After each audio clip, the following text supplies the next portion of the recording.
కూర్చొని అసలు కనీసము మౌలిక వసతులు కూడా లేవు అధ్యక్ష. టాయిలెట్స్ అయితే అవి ఎంత దారుణంగా ఉన్నాయంటే అక్కడ పిల్లలు అవి ఎట్లా యూజ్ చేస్తుండ్రు అన్న చూస్తేనే చూసిన వాళ్ళకి బాధ అవుతుంది అధ్యక్ష. కొన్ని చోట్లనేమో అసలు టాయిలెట్సే లేవు, కొన్ని చోట్ల ఉంటే మెయింటెనెన్స్ లేదు, ఇంకొన్ని చోట్లనేమో అసలు ఎన్ని రిపేర్స్ ఉన్నాయంటే అధ్యక్ష అది పట్టించుకున్న నాదుడే లేడు అధ్యక్ష గత 10 సంవత్సరాలలో కూడా. మరి ఇదే కాకుండా అధ్యక్ష స్టాఫ్ ప్రాబ్లం కూడా చాలా ఉంది అధ్యక్ష. మరి ఇవన్నీ కూడా మరి గత 10 సంవత్సరాలు ఎడ్యుకేషన్ అంత వెనకాల ఎందుకు వేసిండ్రో అర్థం కావట్లేదు అధ్యక్ష. వేర్లు మంచిగా ఉంటేనే చెట్టు మంచిగా ఉంటుంది, మరి అసలు ఆ వేర్లే మంచిగా లేనప్పుడు మరి ఇంకా ఏమవుతారు, పిల్లల భవిష్యత్తు ఏం కావాలి అధ్యక్ష.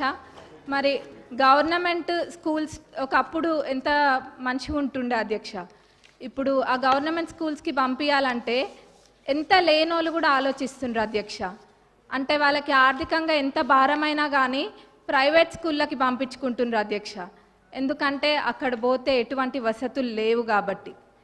కానీ ఇప్పుడు అయితే అధ్యక్ష మన ప్రభుత్వం అధికారంలోకి వచ్చినాక ఈ విద్యారంగం అనేది క్రమంగా మెరుగుపడుతుంది. అట్లనే ఇంటిగ్రేటెడ్ స్కూల్స్ అనేది కూడా నియోజకవర్గానికి ఒక ఇంటిగ్రేటెడ్ స్కూల్ ఇస్తా అనడం కూడా ఎంతో సంతోషంగా ఉంది అధ్యక్ష. అది అందరు పిల్లలు కూడా సామాన్యులు కూడా అందరూ ఇంటర్నేషనల్ స్కూల్స్లలో చదువుకున్న విధంగా అక్కడ చదువుకుంటారు అధ్యక్ష. మరి ఆ విధంగానైనా ఈ విద్యారంగం అనేది కొంచెం మంచిగా అవుతుంది అధ్యక్ష. మరి ముఖ్యంగా అధ్యక్ష ఈ టాయిలెట్స్ అనేది మటుకు చాలా పెద్ద సమస్య అధ్యక్ష, ఏదో చెప్పాలని కాదు, నేను నిజంగా అన్ని స్కూల్స్ విజిట్ చేస్తున్నా. మరి గతంలో వాళ్ళు చేయలేంది మన ప్రభుత్వంలో చేసి చూపిస్తామన్న నమ్మకం నాకుంది, అది ఖచ్చితంగా కూడా చేస్తాం అధ్యక్ష. మరి అట్లనే బడ్జెట్కి వస్తే అధ్యక్ష, ఇప్పుడు ఈ సంవత్సరం బడ్జెట్లో ప్రాథమిక విద్యకు 17,931 కోట్లు, మరి ఉన్నత విద్యకు 2,859 crores అండ్ టెక్నికల్ ఎడ్యుకేషన్కి 490 crores చెప్పున మొత్తం ప్రభుత్వం కేటాయించింది అధ్యక్ష. మరి మొత్తం కలిపి చూస్తే 21,000 కోట్ల పైన అధ్యక్ష. మరి దీన్ని బట్టే తెలుస్తుంది మన ప్రభుత్వము ఈ శాఖకి ఎంత ప్రాధాన్యత ఇస్తుందనేది. ఎందుకంటే ఎవరైనా చదువుకుంటే చాలు, మన దగ్గర ఆస్తి ఉన్నా లేకపోయినా ఆ విద్య మనకు ఆస్తి అన్నది మన ప్రభుత్వం నమ్ముతుంది కాబట్టి ఈ విధంగా బడ్జెట్ పెట్టడం జరిగింది అధ్యక్ష. మరి నేను ఇందాక అన్న విధంగా వాళ్ళు చేయండి తప్పకుండా మన ప్రభుత్వం చేసి చూపిస్తుంది. మరి మా పాలకుర్తి నియోజకవర్గానికి వస్తే అధ్యక్ష, దేవాదుల కింద మాకు ప్యాకేజ్ 6 అని ఉంటుంది అధ్యక్ష. మరి అన్నీ కంప్లీట్ అయినాయి కానీ అధ్యక్ష ఎందుకో మా ప్యాకేజ్ 6 మటుకు గత 10 సంవత్సరాలకు ఎంతో నిర్లక్ష్యానికి గురై ఉంది అధ్యక్ష. అది ఎంత పెద్ద ప్రాజెక్ట్ అంటే మొత్తము దానివల్ల 78,000 ఆయకట్టుకి నీరు వస్తాయి అధ్యక్ష. అయినా కానీ ఎంతో నిర్లక్ష్యం చేసిండ్రు అధ్యక్ష. మొత్తం కలిపి కూడా 30-35% పనులు కూడా పూర్తి కాలేదు అధ్యక్ష. రైతులు అంటే అంత చిన్న చూప అధ్యక్ష. మనము ఇప్పుడు రైతుని రాజు చేసే ప్రభుత్వం మన ప్రభుత్వం అధ్యక్ష, కాబట్టి మన ప్రభుత్వంలో ఇది ఖచ్చితంగా చేయాలి అధ్యక్ష. మరి ఆ 30-35% కూడా కంప్లీట్ కాలేదు. ఏమైందంటే గత ప్రభుత్వంలో గత పాలకులు ఏదో ఎలక్షన్ల ముందు ఆదరాబాదరాగా జనాలకు చూపించుకోవడం కోసం అని చెప్పి పాత కాంట్రాక్టర్ యొక్క టెండర్ని రద్దు చేసి కొత్త కాంట్రాక్టర్లను పిలిపించి ఆ ఎస్టిమేట్లో ఎన్నో తప్పులతో అధ్యక్ష, ఎన్నో మిస్ చేసి ఎస్టిమేట్ వేసిండ్రు అధ్యక్ష. మరి అప్పుడుతో పోలిస్తే జిఎస్టీ కూడా మరి 12% నుంచి ఇప్పుడు 18%కి పెరిగింది అధ్యక్ష. ఇట్లా ఎన్నో ఇబ్బందులతోటి ఈ కాంట్రాక్టర్లు కూడా పనులు చేయలేకపోతుండ్రు అధ్యక్ష. కాబట్టి ఈ పాత ఎస్టిమేట్ని కొంచెం సవరించి కొత్త ఎస్టిమేట్ తయారు చేసి అట్లనే పనులని ప్రారంభించాలని చెప్పి మీ ద్వారా గౌరవ ఇరిగేషన్ మినిస్టర్ గారిని మరి గౌరవ సీఎం గారిని కోరుతున్నాం అధ్యక్ష.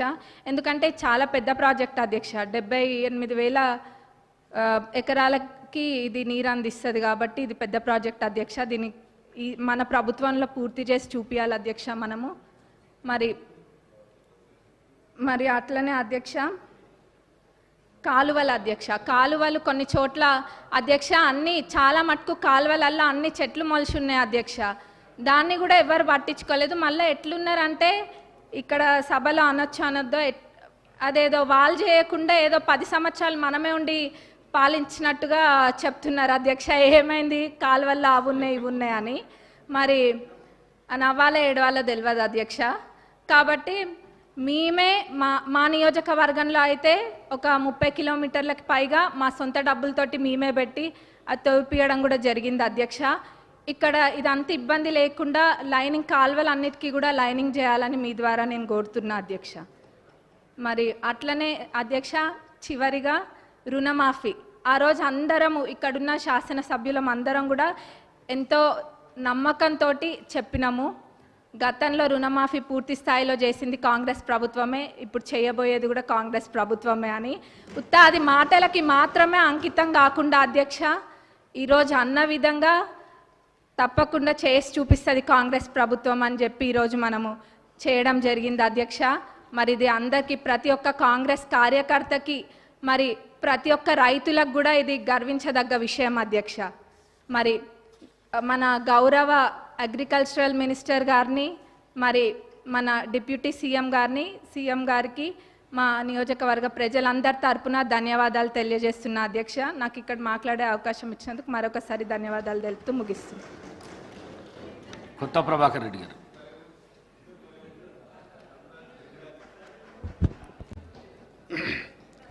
థ్యాంక్ యూ అధ్యక్ష.